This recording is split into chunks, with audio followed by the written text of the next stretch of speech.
बहुत important terminology होती है गियर की। ठीक है, गियर की एक बहुत इंपॉर्टेंट पार्ट है, इससे बहुत क्वेश्चन बनते हैं। कुछ टर्मिनोलॉजी से, कुछ नॉमेनक्लेचर है इसमें कि गियर के किस हिस्से को क्या बोलेंगे। तो यहाँ पर आपने किसी एक व्हील से जो गियर काटे गए हैं, इनका एक छोटा सा हिस्सा जिसमें सिर्फ 2 दांत है, फिर इनको काट लिया गया, जैसे काटे अलग करके सिर्फ किसी के नॉमेनक्लेचर को देखेंगे। जैसा कि अभी आप देख रहे थे, एक तो ये मान लीजिए ये भी सर्किल है,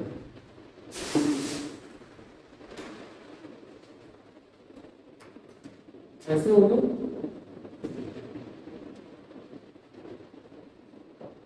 ऐसे कोई गियर एक यहाँ सेंटर होगा, दूसरे गियर के यहाँ सेंटर होगा, एक ऐसे रोटेट करोगे तो दूसरा ऐसे रोटेट करेगा, ऐसे होगा। तो इस फिगर के हिसाब से हम समझते हैं। सबसे पहले आपने देखा पिच सर्किल डायामीटर। चलो पहले गियर बना लिया हमने, एक पिच गियर की है, 2D में बना, यहाँ पर 3D आता दिखाई दे रहा है। 2D अगर हम कहें तो कितना दिखाई दे रहा है, एक गियर। इसमें एक जो बीच की लाइन है, सबसे इंपॉर्टेंट ये लाइन है, इस लाइन को बोलते हैं पिच सर्किल। ठीक है, पिच सर्किल बहुत इंपॉर्टेंट है। पिच सर्किल क्या है, ये यहाँ पर दिखाया गया है। It is an imaginary circle by which pure rolling action would give in same motion as the actual gear. इस चैप्टर की शुरुआत करने से पहले गियर को हम लोगों ने गियर नहीं कहा था, सिर्फ फ्रिक्शन व्हील कहा था। फ्रिक्शन व्हील मान लीजिए कि कोई एक हमारी ऐसी फ्रिक्शन व्हील थी, ठीक है, दूसरी बने कि यहाँ पर फ्रिक्शन व्हील छोटी, इसका सेंटर ये है, इसका सेंटर ये है, ये ऐसे रोटेट कर रही थी, ये ऐसे रोटेट कर रही थी। लेकिन ड्यू टू स्लिपेज या for avoiding this slippage we have to cut a teeth on this surface. ठीक है, उसको हम लोगों ने गियर बोला था। और स्टार्टिंग में हम लोगों ने क्या बताया था कि ऐसे टीथ काटेंगे कि आधा इसका दांत का अंदर होगा, आधा बाहर, ऐसे तरीके से। इसी तरीके से यहाँ पर आधा अंदर आधा बाहर, ऐसे पूरी सरफेस पर ऐसे टीथ हमने काटे। इसी तरीके से इस वाले की आधा अंदर आधा बाहर।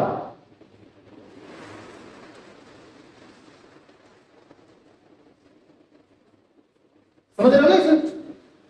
अभी हम लोगों ने देखा कि पहले तो हमारी ये लाइन थी, अब हम देख रहे हैं कि हमारी एक सर्किल अगर हम सारे टीथ की मिलाएं तो ऐसे बन जाएगा। और जो ऊपर जिसका टीथ निकल गया, इसका अगर हम सारे टीथ को मिलाएं तो ऐसे ऐसे सर्किल बन जाएगा। जब हमारी ये सर्किल बन जाएंगे, यानी कि टीथ का रूट हो जाएगा, टॉप हो जाएगा, बीच की लाइन तो हमको दिखाई नहीं देगी कहां पर थी। तो जो बीच की लाइन दिखाई नहीं देती, सिर्फ हम कल्पना करते हैं कि बीच में कोई लाइन होगी जो गियर से पहले कभी एक टूथ वो जो सरफेस रही होगी फ्रिक्शन व्हील की आउटर सरफेस, उसको डिनोट कर रही होगी। ऐसा हम सिर्फ मानते हैं, कल्पना करते हैं, इमेजिन करते हैं। इसीलिए कहा गया कि सर्किल एक इमेजिनरी सर्किल होगा जो अगर हम गियर को हटा के फ्रिक्शन व्हील रखते तो उसका कांटेक्ट सरफेस होता। ठीक है, क्या कह रहे हैं, इन बीच बाय प्योर रोलिंग एक्शन, अगर हम कोई रोलिंग व्हील रखते, फ्रिक्शन व्हील रखते, तो एक प्योर रोलिंग एक्शन होगा जो सेम मोशन प्रोवाइड करता। अगर हमें टीथ हटा के इस सर्किल को ही एक सरफेस मान लेते रोलिंग व्हील की, तो जो पावर ट्रांसमिट होता है या वेलोसिटी मिलती, वही वेलोसिटी अगर हमें ऐसे मिल रही है, तो ऐसे इमेजिनरी सर्किल को पिच सर्किल कहेंगे। इतनी बात समझ में आई कि नहीं आई? बहुत इंपॉर्टेंट है।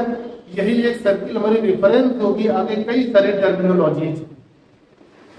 ठीक है, तो पिच सर्किल एक ऐसी सर्किल होगी जो दिखाई नहीं दे रही है, फिर भी हम मानेंगे कि गियर हटा के अगर हम व्हील रखे होते तो व्हील की सरफेस होती है। ठीक है, क्योंकि इसी व्हील की सरफेस पर दांत बनाए हैं, जो दांत का आधा हिस्सा ऊपर है, आधा हिस्सा अंदर जा रहा है व्हील, इस व्हील की सरफेस पर। क्लियर है बात?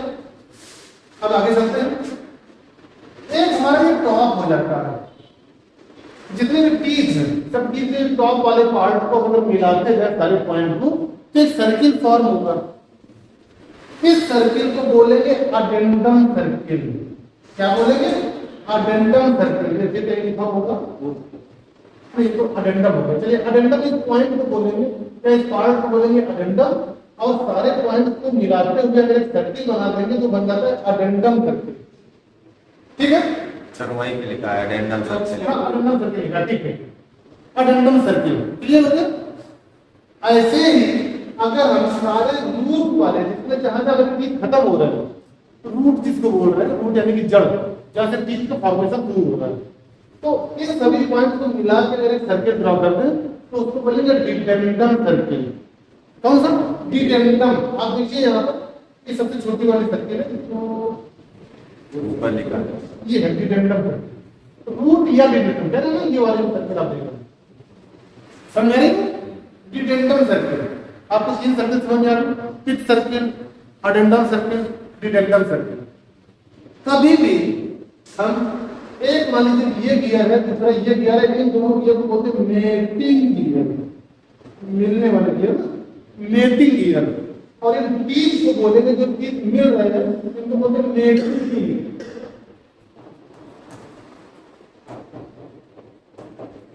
Mating teeth. क्लियर? कभी भी इस सर्किट का जो एडेंडम होगा कायदे से तो दूसरे मेटिंग गियर के डिटेंडम के साथ फंस जाना चाहिए ना। तो कैसे भाई, एक मान लीजिए कि हमारे टीथ है, ठीक है, ये हाथ मान लीजिए व्हील है, इसके ऊपर टीथ बना दिया। सेम ऐसे हमारे ये हाथ है, इसको व्हील मान लीजिए, इसके ऊपर टीथ बना दिया। अब जब ऑपरेशन में आएगा तो ऐसा क्या होगा, एक ये एडेंडम हो गया, ये डिटेंडम हो गया, इसका ये एडेंडम डिटेंडम, एडेंडम डिटेंडम, इसी तरीके से एडेंडम डिटेंडम, एडेंडम डिटेंडम, है ना। पिच सर्किल हमारा के बीच में होंगे, पिच पॉइंट। तो जब हम मेटिंग में ऑपरेशन में लाएंगे तो एक का एडेंडम एक के रूट के बीच में फंसना चाहिए, ऐसे बिल्कुल फंस के जाए, ठीक है। लेकिन कंप्लीट एडेंडम इसके रूट तक हम कभी नहीं फंसाते हैं। अगर ऐसा करेंगे तो क्या होगा, गियर फंस जाएगा ऑपरेशन में, यानी कि इसके इस दीवार और इस दीवार के बीच में क्या होगा, रबिंग होगी और जैमिंग का इश्यू आ जाएगा, गियर जाम हो जाएगा। तो हम क्या करते हैं, थोड़ा सा शिफ्ट कर लेते हैं, यानी कि एक का एडेंडम, जैसे हमारा हाथ देख रहे हैं, ठीक है, रूट से थोड़ी सी जगह छोड़ दी जाती है, ऐसे चलेगा। तो अब ये स्मूथली ऑपरेशन कर सकते हैं। तो वर्किंग जो होगा, वर्किंग सर्किल, ये बीच वाली है, थोड़ी सी तो अपने ऊपर उठा के दिखाती है, ये वाली जो लाइन है इसको बोलेंगे वर्किंग सर्किल, ठीक है, या क्लियरेंस सर्किल कह सकते हैं।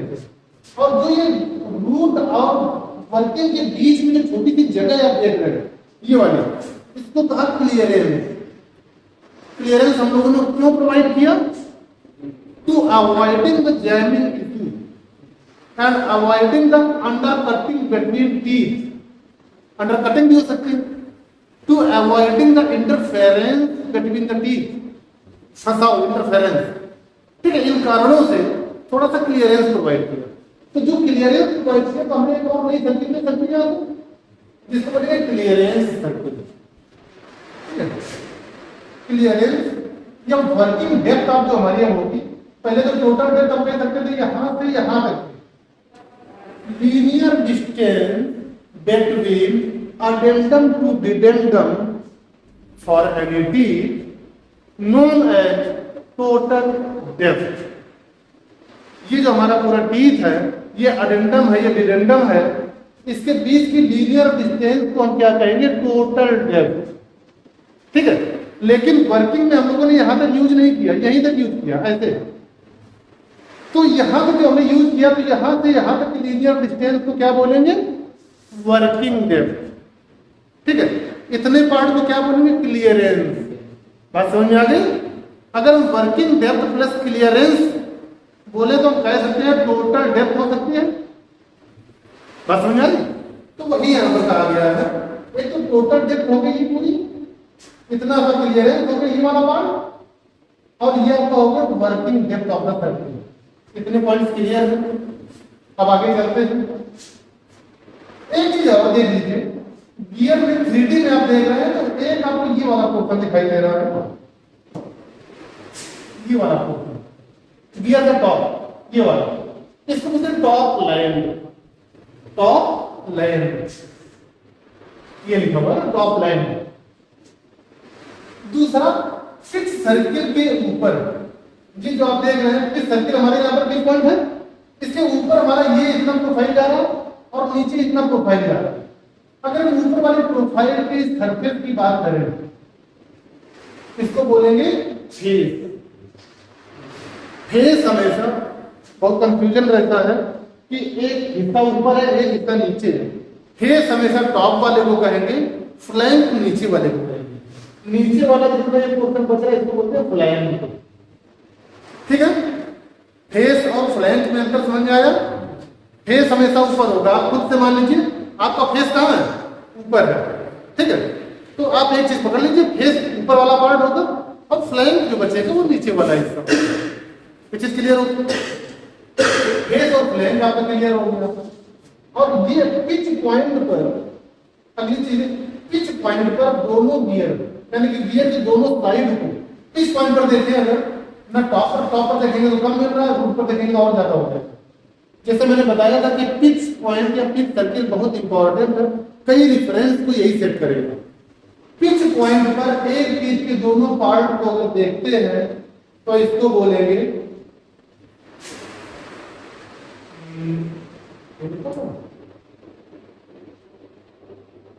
कुछ स्पेस चलिए ये हो जाता है एक को दूसरे के बीच में टूथ थिकनेस। टूथ थिकनेस आपको क्या हो गया, दांत की मोटाई जो है भाई इधर पतला होगा इधर ज्यादा मोटा होगा, लेकिन बीच में जो पिच सर्किल होगा इमेजिनरी वाला, यहाँ पर एक एवरेज मान लेते हैं। ठीक है, एवरेज पर जितनी थिकनेस है टीथ की इसको टीथ थिकनेस कह सकते हैं। ये हो गया टीथ थिकनेस। ठीक है, दो टीथ के बीच में जो गैप है उसको भी अगर हम पिच सर्किल पर ही मेजर करें, पिच सर्किल पर ही अगर मेजर करें तो इसको क्या बोलेंगे, टूथ स्पेस। क्लियर है, टूथ थिकनेस और टूथ स्पेस। आपके सामने दिया रखा हुआ, आप इसमें एक एक चीज इस कॉन्सेप्ट इस थ्योरी से रिलेट करके प्रैक्टिकली अप्रोच के साथ इसको देख लेना, समझ लेना भी है ना। तो ये टूथ स्पेस आपको समझ में आ गया, टूथ थिकनेस समझ में आ गया। एक टर्म आपका होता है बाइकलेस। नाम पे क्या बाइकलेस में दिखाई दे रहा है आपको, नहीं दे रहा।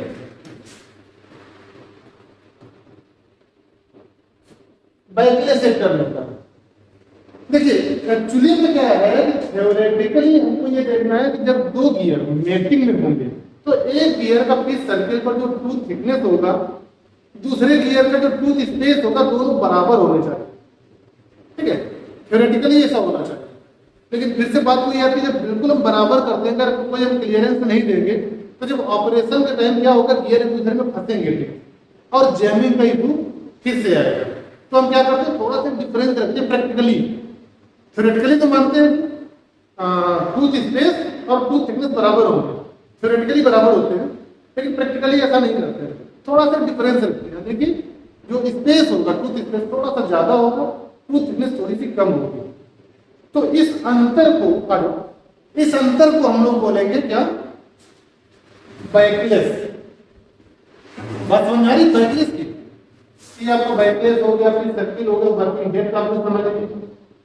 कुछ और चीज एक और बैकलेस समझ क्या चीज बैकलेस। हमने ये कहा कि जैसे मान लीजिए कि एक हमारे ये चीज है,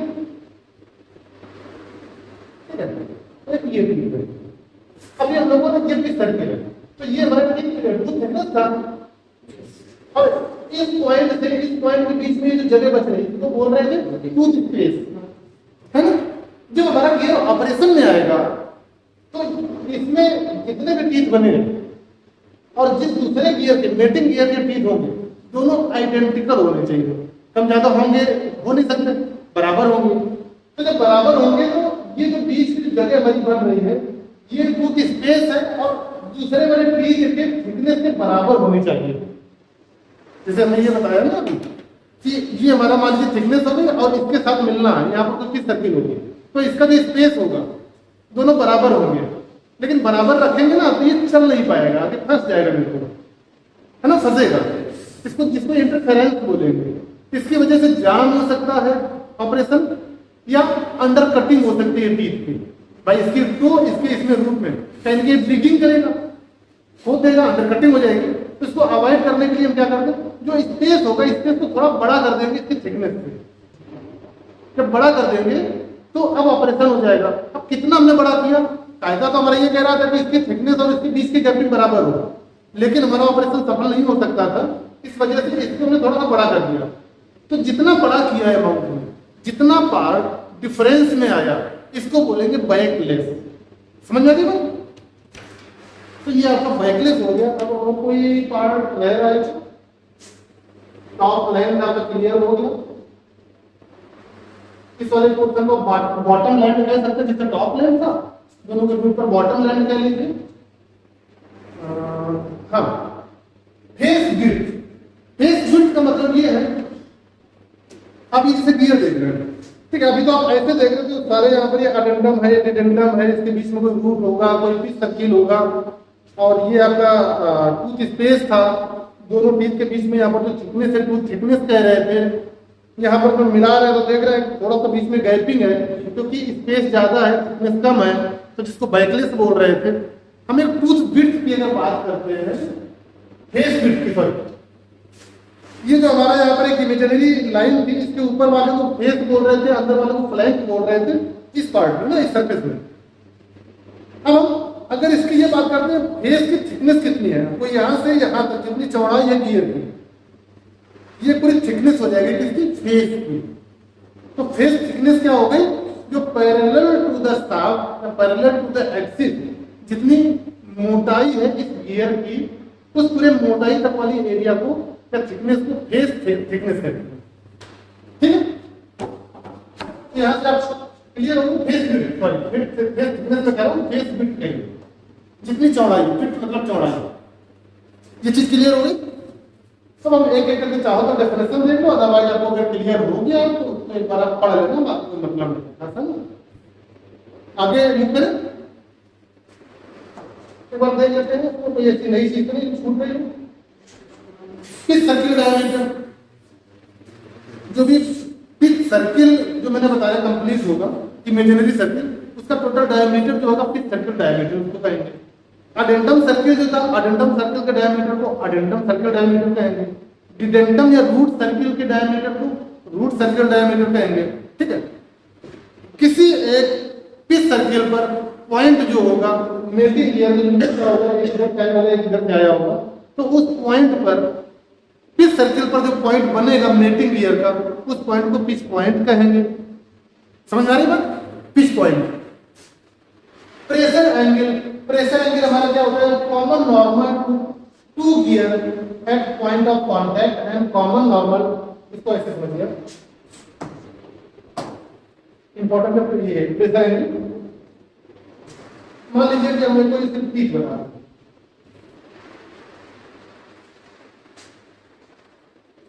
ऐसे कहेंगे ना, इसका कोई सर्किल ऐसे कह गया होगा और इसका कोई सर्किल ऐसे कह रहा है। ठीक है, मान लीजिए कॉन्टेक्ट हमारे यहाँ पर बन रहा है इस समय, क्योंकि कॉन्टेक्ट हमारे यहाँ भी कभी बनेगा जब ऑपरेशन में ऐसे आप देखते ना, अप्रोच करेगा फिर धीरे धीरे ऐसे आगे बढ़ेगा कॉन्टेक्ट। आप ऐसे देखिए, ये हमारे कोई मेटिंग गियर है, इसका रूट इसके टॉप के साथ पहले कॉन्टेक्ट बनाएगा, फिर ये कॉन्टेक्ट हमारा धीरे धीरे आगे की तरफ मूव कर रहा है, फिर देख रहे हैं कि आगे की तरफ तो अप्रोच कर रहा है, पीछे से रिसीव करता जा रहा है। तो हर एक पोजीशन पर पॉइंट ऑफ कांटेक्ट हमारा अलग अलग हो सकता है। हम किसी एक इंस्टेंट पर अगर देखें कि पॉइंट ऑफ कांटेक्ट पर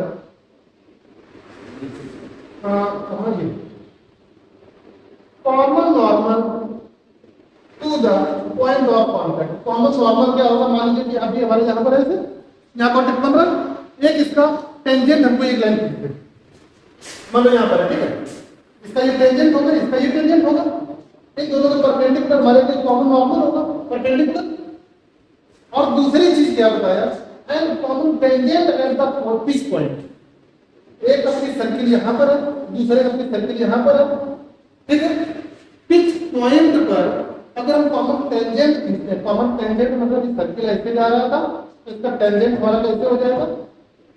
दोनों को कॉन्टेक्ट बनाते वैसे टेंजेंट जाएगा, और कॉमन नॉर्मल हमारा क्या था? ऐसे जा रहा है, तो इन दोनों के बीच का जो एंगल होता है, इस एंगल को बोलेंगे प्रेशर एंगल। समझ रहे? आप इतना मानिए, कॉमन नॉर्मल, यानी कॉमन नॉर्मल का मतलब ये है कि जो भी दो सरफेस एक साथ कांटेक्ट बनाई है, तो common normal to the point of contact, जिस पॉइंट पर कांटेक्ट बना रहा है, तो कॉमन नॉर्मल का मतलब यह है कि इस सरफेस पर भी कोई perpendicular line, common normal perpendicular, और इसके भी परपेंडिकुलर लाइन, और दोनों का परपेंडिकुलर अगर एक ही लाइन पर है तो इसको बोलेंगे कॉमन नॉर्मल, ठीक है। और दूसरा पिच पॉइंट मान लीजिए यहाँ पर है, इसका पिच पॉइंट यहाँ पर है, तो दोनों के पिच पॉइंट का common tangent, common normal point of contact पर और common tangent point of pitch point पर, यानी पिच पॉइंट पर दोनों के बीच में जो एंगल बन रहा है इस एंगल को बोलते हैं प्रेशर एंगल। बहुत इंपॉर्टेंट है, इस चीज को अच्छे से समझ लीजिए, अगर कोई कंफ्यूजन हो तो आप इसको क्लियर कर दीजिए, ठीक है। आगे चलते हैं। अडेंडम आपका क्लियर है, डिडेंडम क्लियर है, अडेंडम सर्कल क्लियर है, डिडेंडम सर्कल क्लियर है। सर्कुलर पिच वेरी इंपॉर्टेंट, बहुत पूछा जाता है सर्कुलर पिच। सर्कुलर पिच में ये कहा गया अगर हम distance measure on the circumference of the pitch circle from a point on P to corresponding point of next pitch, इसका मतलब ये हुआ कि एक कोई हमारा ऐसे गियर था, गियर की वजह से पिच बने हुए हैं,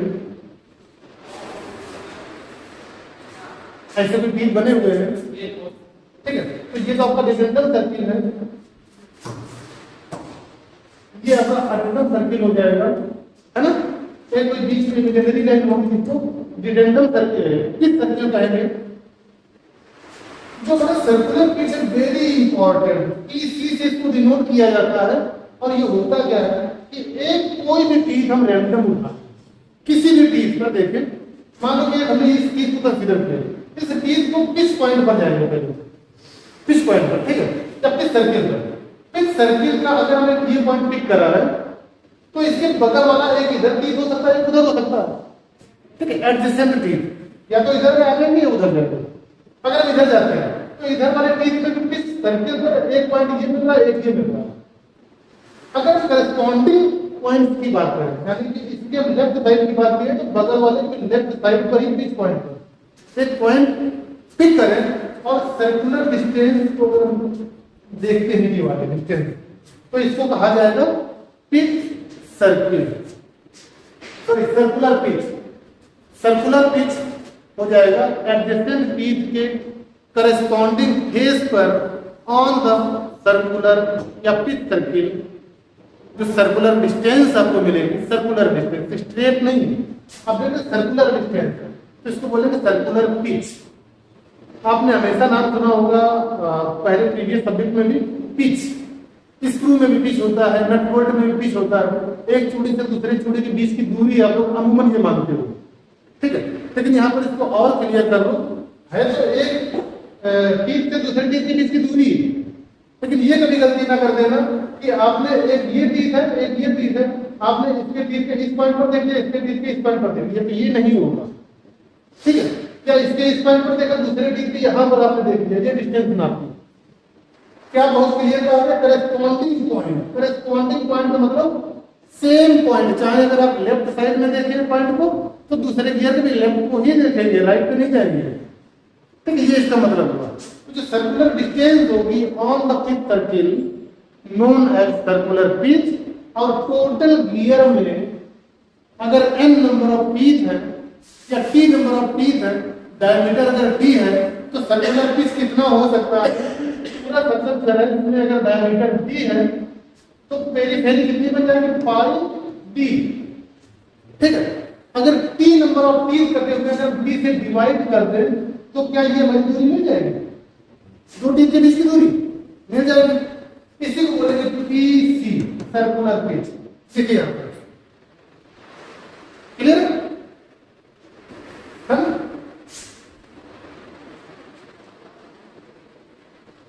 ठीक है भैया, पाई डी अपॉन टी, कंफ्यूज नहीं होना बिल्कुल भी इससे। अब एक चीज और हमने कही कि एक हमारा टीथ ये है, गियर है, और दूसरा गियर जो होगा उसके लिए टीथ बिल्कुल सिमिलर होने चाहिए, कम ज्यादा ना हो, तभी ऑपरेशन हो पाएगा। पता चला एक बड़े बड़े टीथ है और दूसरा बिल्कुल छोटा सा टीथ बना दे, ऑपरेशन होगा नहीं होगा। इसलिए सर्कुलर पिच सेम होना चाहिए मेटिंग गियर का, ठीक है।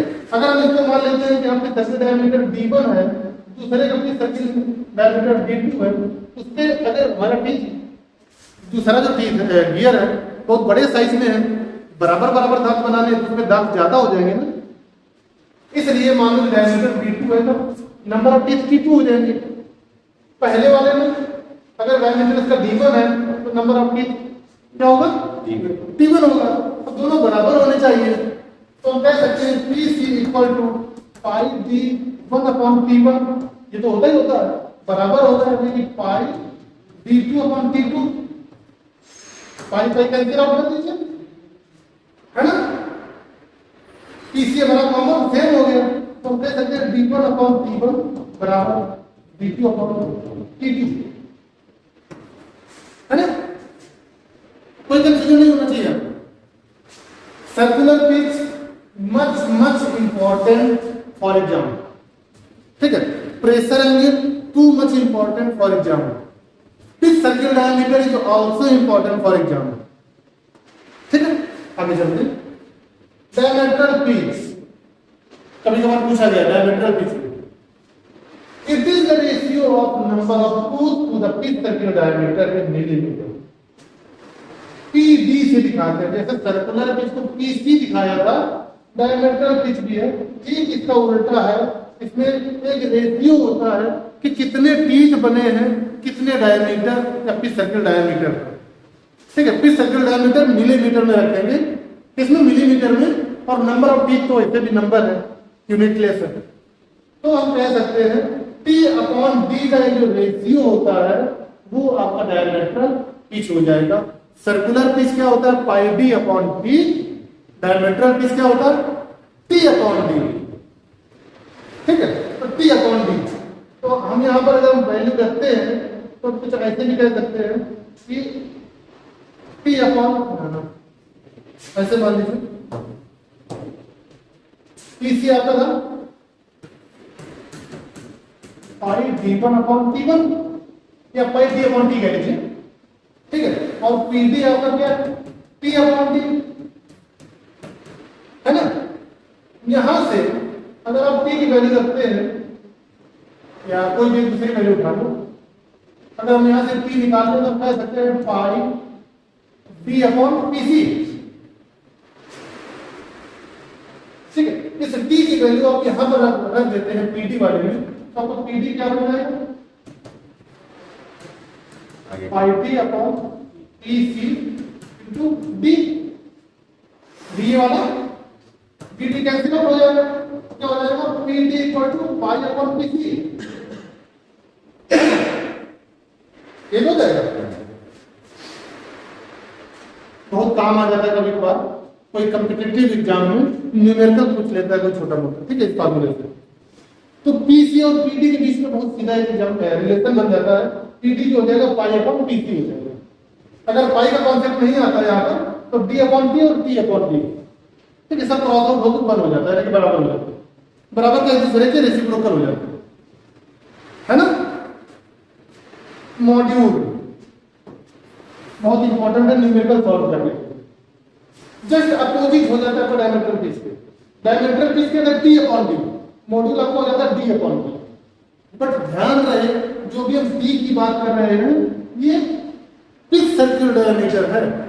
Root circle, working circle, addendum circle, इन सब को कभी कंफ्यूज मत होना, पिच सर्किल की बात कर रहे हैं हर जगह, ठीक है।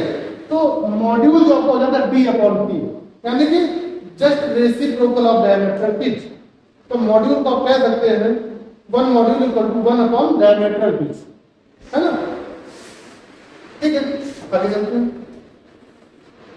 क्लियरेंस क्लियर है, टोटल डेप्थ आपको बता ही दिया है, वर्किंग डेप्थ बता दिया, tooth thickness, tooth space, backlash, face, flank, top land, face width, profile तो वही जिस तरीके से बना हुआ है, बाकी कोई मतलब नहीं, ठीक है।